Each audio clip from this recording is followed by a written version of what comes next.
নমস্কার বন্ধুরা, সবাই কেমন আছো? আশা করি সবাই ভালো আছো।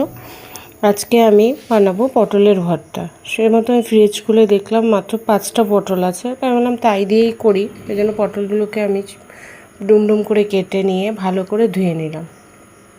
ধুয়ে নিয়ে একটা বাটির মধ্যে ওই পটল টুকরোগুলো দিয়ে সামান্য জল দিলাম, যাতে পটলটাও সেদ্ধ হয়ে যাবে আর জলটাও থাকবে না। সেই অনুযায়ী আমি গ্যাসে বসিয়ে ঢেকে দিলাম। এবার কিছুক্ষণ বাদে আমি ঢাকনা খুলে দেখলাম যে পটলটা সেদ্ধ হয়ে গেছে।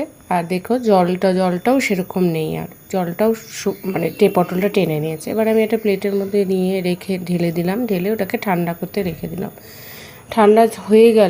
ঠান্ডা করার জন্য রেখে দিয়েছি। ঠান্ডা হয়ে গেলে একটা মিক্সিং বোলের মধ্যে আমি ওই পটলগুলো নিয়ে নিলাম।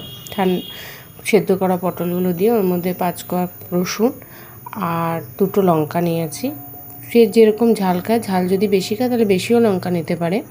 2টো নিয়ে একটা আমি পেস্ট করে নিলাম। দেখো খুব সুন্দর একটা মিহি পেস্ট হয়ে গেছে।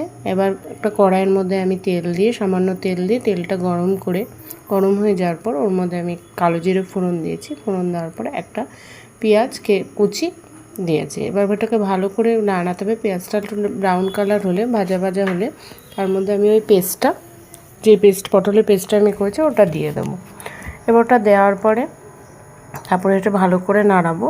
এবার যতক্ষণ না অনেকটা শুকিয়ে আসছে, মানে একটু টেনে যাবে, আমি নাড়াতে থাকবো। যখন দেখবো অনেকটা টেনে এসছে, তখন আমি ওর মধ্যে স্বাদ মতো লবণ আর হলুদ দেবো। হলুদ দিয়ে এবার আবার নাড়াবো সেটাকে। এবার আরও নাড়াতে থাকবো যতক্ষণ এটা ভালোভাবে টেনে আসছে। এবার ওটাকে দেখবো আবার যখন একদমই অনেকটা টেনে এসছে, তখন আমাদের সামান্য একটু চিনি দেবো। চিনি দেওয়ার পর ওটা ভালো করে নাড়াবো যতক্ষণ না দেখবো কড়াই থেকে ওটা ছেড়ে আসছে। দেখো বন্ধুরা কি সুন্দর একদম, এখন নাড়ালে দেখি কড়াই থেকে উঠে আসছে, তার মানে এটা হয়ে গেছে। এবার আমি এটা তুলে গরম ভাতের সঙ্গে সার্ভ করব।